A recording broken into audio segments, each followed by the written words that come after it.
یہ بڑی رکت انگیز آیات آ رہی ہیں ولید ابن مغیرہ کے بارے میں۔ سیدنا خالد ابن ولید رضی اللہ تعالیٰ عنہ کے جو والد تھے نا، وہ بہت انٹلیکچوئل آدمی تھے، عرب کے ذہین ترین لوگوں میں شمار ہوتے تھے، امیر ترین لوگوں میں ولید ابن مغیرہ۔ شام یعنی طائف کے اندر بھی اور مکے کے اندر بھی ان کے اپنے آپ سمجھ لیں ایسٹس موجود تھے۔ طائف تو اسی طریقے سے ہے جس طرح ہمارے شمالی علاقہ جاتا ہے، وہاں تو برف بھی پڑتی ہے، تو ابھی بھی اس زمانے میں بھی لوگ گرمیاں گزارنے کے لیے وہاں جایا کرتے تھے، آج بھی لوگ جاتے ہیں۔ یہ جو نکاح مسیار والا فتنہ سعودی علماء نے شروع کیا ہے نا، وہ اسی چکر میں شروع کیا ہے نا۔ شیعہ نے نکاح متع شروع کیا، انہوں نے نکاح مسیار شروع کر دیا، تو وہ زیادہ تر نکاح مسیار کے لیے وہیں پہ جاتے ہیں طائف میں۔ تو اب یہ ولید بن مغیرہ جو تھا نا، یہ چونکہ ذہین بھی تھا، سمجھدار بھی تھا، بڑا جاندیدہ بندہ تھا، جیسے ہر یعنی معاشرے میں ایسے انٹیلیجنشیا ہوتا ہے، تو کافروں نے میٹنگ کر کے اس کو لانچ کیا کہ یہ جا کے نا نبی علیہ السلام سے دو ٹوک جا کے بات کریں، کیونکہ آپ علیہ السلام کی دعوت پھیلتی جا رہی ہے، تو کوئی ذہین بندہ بھیجیں مناظرے کے لیے، ٹھیک ہے، جو مناظرہ کرے۔ اب آپ علیہ السلام کے پاس جب وہ آیا، آپ صلی اللہ علیہ وآلہ وسلم سے جب گفتگو شروع ہوئی تو اس نے ہر طرح سے سوال کر کے آپ کو نا چیک کیا، جس کا ذکر جو ہے نا وہ پچھلی صورت میں بھی گزر چکا ہے، میں نے پہلے بتایا تھا، آگے جا کے نا اس کی ڈیٹیل بھی آئے گی۔ سورہ المارج میں تھا یا سورہ قلم میں تھا، تو اب وہ نبی علیہ السلام سے ڈسکشن کر رہا ہے، پھر واپس آتا ہے اپنے وہ دار الندوہ کے اندر جہاں پہ وہ بیٹھا کرتے تھے۔ اچھا، یہ ساری چیزیں نا عمر سیریز کے اندر انہوں نے فلمائی ہیں جناب، ولید بن مغیرہ بھی دکھایا ہے، اور وہ جو میٹنگز کرتا ہے، جو مل کے آتا ہے، تو وہ بڑا اس کا چہرہ لٹکا ہوا ہوتا ہے، کیونکہ ذہین بندہ ہوتا ہے نا۔ اب وہ اس سے پوچھتے ہیں بتاؤ کیا بنا، کیا اس کو ہم جادوگر کے؟ ان کا نہیں، جادوگر نہیں ہے، جادوگروں کو میں جانتا ہوں، یہ جادو کلام جادوگروں والا ہے ہی نہیں ہے۔ پھر وہ کہتے ہیں شاعر، ان کا شاعروں کا تو مزاج ہی کچھ اور ہوتا ہے، عشق مشوقی والا ہے، اس شخص کا تو پورا کریکٹر ہمارے سامنے ہے، شاعر بھی نہیں ہے۔ کاہن، ان کا کاہن کہاں سے؟ ہمارے سامنے یہ پل بڑھ کے جوان ہوا ہے، اس کا کریکٹر ہمارے بالکل سامنے ہے، ایک ڈائنامک آدمی تھا، کبھی اس کا کائنوں کے ساتھ نہ کوئی دوستی رہی ہے، نہ کبھی اس کوئی کسی مجالس میں اس طرح کا شریک ہوتا تھا۔ تو وہ اچھا، اب ان کو لگا کہ گیا جی یہ ولی صاحب بھی گئے نے، تو پھر اس نے بہانے کر کے نا، اس نے کہا زیادہ سے زیادہ کہنا یہ کہہ دو یہ اگلے لوگوں کی سٹوریاں بیان کرتا ہے۔ حالانکہ قرآن میں کیا صرف اگلے لوگوں کے واقعات ہی ہیں؟ آنکھوں میں آنکھیں ڈال کے مشرکین عرب کے ساتھ گفتگو نہیں ہوئی ہے، مکی قرآن میں تو ہوئی ہوئی ہے۔ اور پھر ہاں یہ بھی کہہ سکتے ہو تم کہ ایک جادو پیچھے سے چلتا آ رہا ہے، بس اسی کی ایک کنٹینیوشن ہے، ایک بہانے کے طور پہ۔ اب اللہ تعالیٰ کو ولید ابن مغیرہ پہ سب سے زیادہ غصہ آیا، کیوں؟ کہ یار چلو باقی تو بونگے تھے، تیرے پاس تو ڈگری موجود تھی، تو نے علماء سو کا کردار کیوں ادا کیا؟ چلو جاہل آدمی تو جاہل ہوتا ہے، جب پڑھا لکھا بندہ اس طرح کی حرکت کرے تو اس پہ پھر غصہ زیادہ آتا ہے۔ اب یہاں سے اللہ تعالیٰ کا غصہ ولید ابن مغیرہ پہ شروع ہے، اور کس سخت الفاظ کے ساتھ ہے۔ اب یہ لادہ بات ہے کہ اسی کے 3 بیٹے مسلمان بھی ہو گئے بعد میں۔ ایک بیٹا تھا ان کا ولید ابن ولید، وہ خالد ابن ولید سے بھی پہلے مسلمان ہوا، اور اس کی وجہ سے حضرت خالد ابن ولید بھی اسلام سے امپریس ہوئے اور بعد میں مسلمان ہوئے، اگرچہ صلح حدیبیہ کے بعد ہوئے۔ 19 سال تک کفر کی زندگی گزاری ہے حضرت خالد ابن ولید نے، بعد میں پھر دیکھیں اللہ نے ان کو کہاں سے کہاں پہنچایا، اللہ نے پھر مسلط کر دیا رومن امپائر اور پرشین امپائر کے اوپر ان کو۔ تو دوسرا بیٹا تھا خالد ابن ولید، اور تیسرا ہشام ابن ولید، یہ 3 بیٹے ہیں جو مسلمان بھی ہوئے۔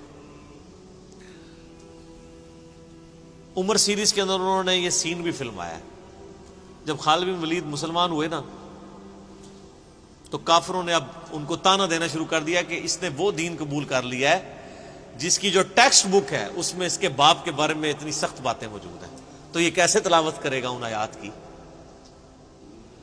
تو سیدنا سالم جو بخاری مسلم میں آتا ہے 4 بندوں سے قرآن سیکھو، ان میں سے ایک ابن مسعود بھی ہیں، ابی ابن کعب بھی ہیں اور سالم بھی ہیں۔ یہ یعنی ینگ سے نوجوان تھے،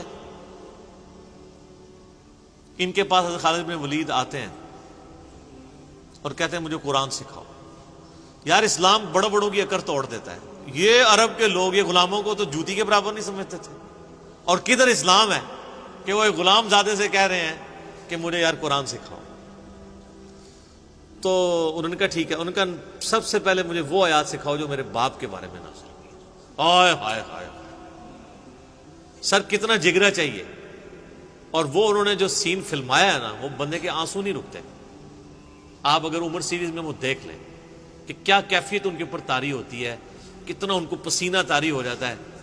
یار آپ ذرا امیجن کریں نا کہ ہم میں سے کسی کے ماں باپ کے بارے میں قرآن میں آیات ہوں کہ اللہ تعالیٰ فرمائے کہ اس کو ہم عنقریب دوزخ کے اندر جھونکیں گے، جہاں وہ نہ زندوں میں ہوگا نہ مردوں میں، اور یہ کہنے والا اس کائنات کا مالک ہو، جس کے اوپر کسی کی دھونس نہ چل سکتی ہو، جس کا فیصلہ کوئی ریورٹ نہ کر سکتا ہو، تو اس بندے کی کیا کیفیت ہوگی؟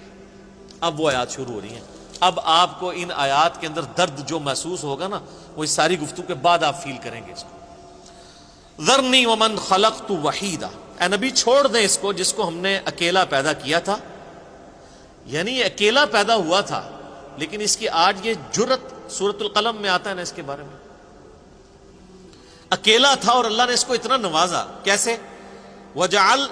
وجعلت له مالا ممدودا، ہم نے اس کو مال کثیر دیا، وبنین شہودا، اور کتنے بیٹے دیے جو ہر وقت اس کی نظروں کے سامنے رہتے ہیں۔ قبائلی سسٹم میں بیٹوں کی بڑی اہمیت ہوتی تھی نا، جس کے جتنے 5 بیٹے تھے اس کے، تو وہ بڑا ایک سمجھا جاتا تھا کہ جناب یہ بڑی مضبوط بندہ ہے۔ اللہ فرماتا ہے اکیلا پیدا ہوا تھا، اتنا کمزور تھا، میں نے اسے اتنا مال دیا، عرب کا امیر ترین شخص یہ بن گیا۔ میں نے اس کی آنکھوں کے سامنے رہنے والے اس کو بڑے یعنی بیٹے دیے، 5 بیٹے۔ وَمَهَّدتُّ لَهُ تَمْهِيدًا، اور ہم نے اسے ہر طرح کا دنیا کا سامان عطا فرمایا تھا۔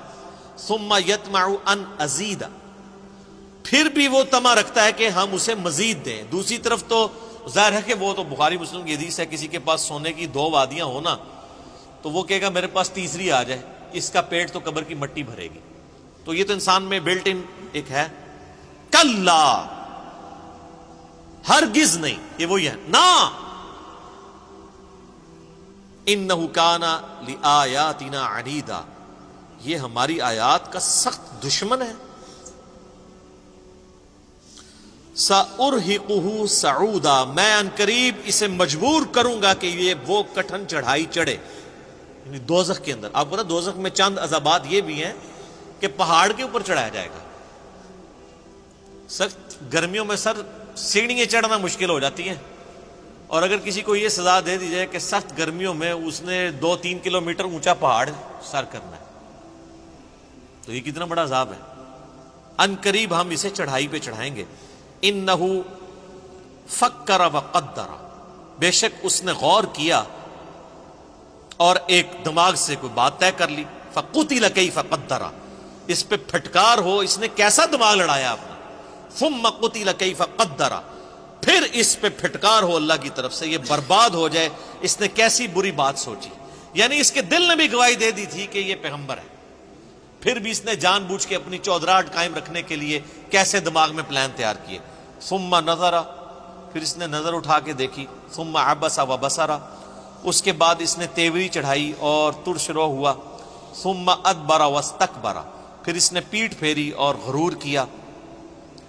یہ اس کی ساری ایکٹنگ جو کچھ اس نے کی ہے نا اس مجلس کے اندر، یہ سے آپ کو پتہ ہی ہے نا، یہ نعت خوان بھی جو بڑے بڑے ہوتے ہیں نا، ان کو بھی آپ دیکھیں اسپیکر میں آ کے تھوڑی تھوڑی دیر بعد کر رہے ہوتے ہیں، کبھی کچھ نکال رہے ہوتے ہیں کہ اپنا تھوڑا روب ڈالنے کے لیے۔ علماء کے ہاں بھی آپ کو نظر آئے گا جو بڑے بڑے ہیں نا، ان کی خاص قسم کے وہ ذرا سا ایسے کرتے ہیں تو ایک ساتھ بندہ رومال لے کے آ جاتا ہے، ٹھیک ہے نا، تھوڑی ایکٹنگ، اور پھر تھوڑا سا کتاب پڑھی ہے تو وہ اینک تھوڑی سی ایسے کر لی ہے، ایسے کر کے سائڈ پہ کر لی ہے، پھر ایسے کر کے ایسے ایسے، یہ جو سٹائل ہوتے ہیں نا صرف اپنا علمی روب جھاڑنے کے لیے، یہ سارے کام وہ بھی کر رہا تھا تو اللہ تعالیٰ نے اس کو نقل کیا ہے کہ کبھی یوں کرتا ہے، یوں دیکھتا ہے، جیسے بڑا کو بڑا فلاسفر ہے ان کو بڑی وڈی گال کر لگا دے، وہ کڈی کے گال ہے انہیں وہ دیکھ لو تسی۔ فقال ان هذا الا سحر یؤثر، ہاں یہ کہہ سکتے ہو یہ جادو ہے جو پچھڑوں سے چلتا آ رہا ہے، ان هذا الا قول البشر، یہ تو نہیں ہے مگر ایک انسان کا ہی کلام ہے۔ سأصلیہ سقر، ان قریب میں اسے جہنم میں جھونکوں گا، وما ادراک ما سقر، تمہیں کیا سمجھ یہ جہنم کیا ہے، یہ جہنم کی آگ کیسی ہے، لا تبقی ولا تذر، نہ باقی رکھے اور نہ ہی چھوڑے۔ قرآن میں آتا ہے ثم لا يموت فیہا ولا یحیا، نہ وہاں کوئی زندوں میں ہوگا پھر نہ مردوں میں۔ سورہ فرقان میں آتا ہے آج ایک موت نہیں کئی موتیں مانگو، وہ کافر کہیں گے اللہ موت آ جائے جان ہی چھوڑ دے، لیکن موت نہیں آئے گی۔ اللہم اجرنا من النار، اللہم اجرنا من النار، اللہم اجرنا من النار، آمین۔ اللہم من احییتہ منا فاحیہ علی الاسلام ومن توفیتہ منا فتوفہ علی الایمان۔